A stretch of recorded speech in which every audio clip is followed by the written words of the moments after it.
My F28 ex-fiance's M32 mom is furious about my Facebook post. Did I take it too far? I'm still trying to process everything that's happened. My ex-fiance 32M and I 28F were supposed to get married, but he suddenly called off the wedding and left me just a week before the big day. I was devastated.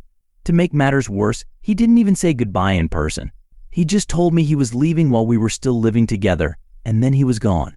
I was left to deal with all the aftermath, from canceling the wedding venue to handling the honeymoon debt. It's been a nightmare. I was feeling so lost and alone, so I turned to Facebook for support. I posted about needing help finding a couple to take our wedding date, since the venue was still charging us for the full rental amount.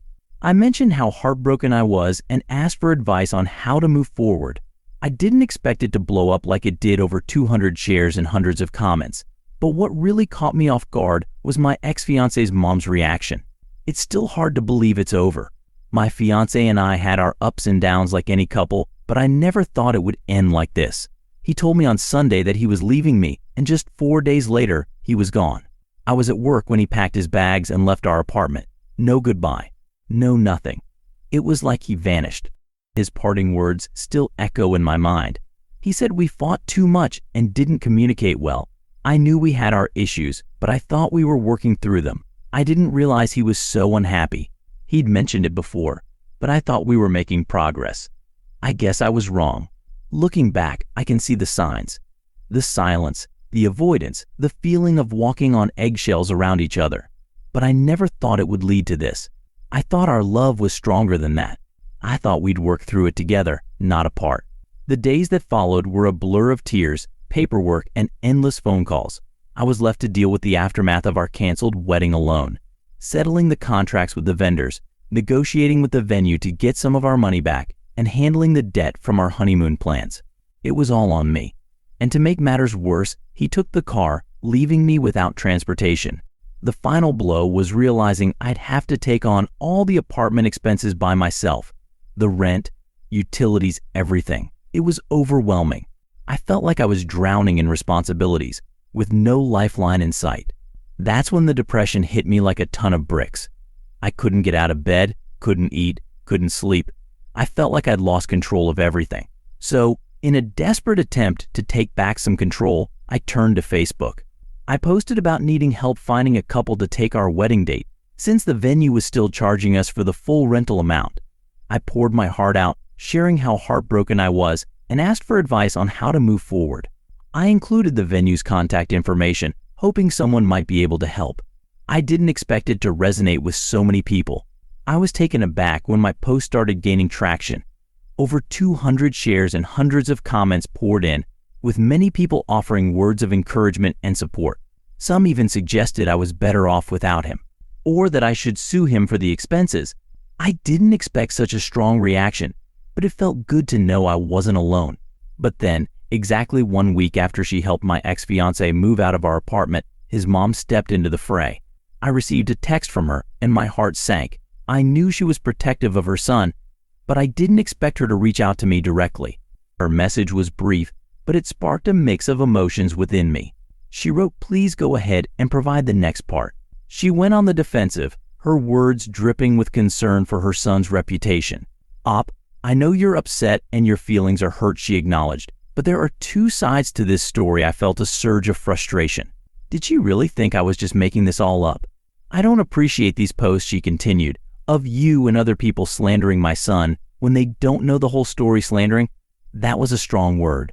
I hadn't intended to slander him, only to share my pain and seek support.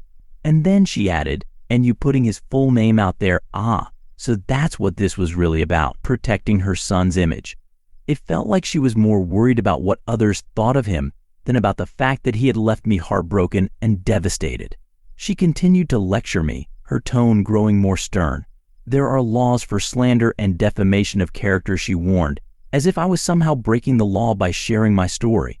I felt a chill run down my spine. Was she threatening me? He helped pay for all of this wedding stuff too, she reminded me, as if I had forgotten. Not just you, I knew that, of course we had split the costs. But that wasn't the point. Hell, we even have helped pay for wedding stuff, she added, emphasizing their contributions. It felt like she was trying to guilt trip me into silence. And then the final blow, this is something you and he need to work out. But if this continues, I will step up and defend my son, defend him. From what? The truth? Please be more respectful, she concluded, as if I was the one who had wronged her son. I took a deep breath and replied, trying to keep my cool. Ex-mother-in-law, this is between X and me. I understand you're feeling protective, but it's none of your business. I wanted to make it clear that I didn't need her interference.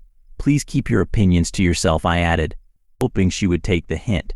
But then I thought about it. Why should I be the one to hide? Why should I be the one to suffer in silence? So I added, he is welcome to call me. I wanted her to know that I was willing to communicate with her son, to work things out between us. But I didn't need her involvement. It was a clear boundary, one that I hoped she would respect. She fired back, her response dripping with venom. Wow, thank you for showing your true colors, she wrote, as if she had somehow uncovered a deep, dark secret. I'm grateful he isn't marrying you. The words stung, but I refused to let her get under my skin. He deserves so much better, she added, driving the knife in deeper. But I just smiled to myself. Her anger and resentment only proved that I had been right to end things. So I replied with a simple, sarcastic message, okay, a nod to her dramatics, an acknowledgement of her attempt to hurt me, and a sign that I was moving on, no matter what she thought.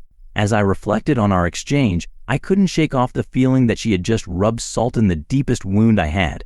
I had been hurt, betrayed, and left to pick up the pieces of my shattered heart.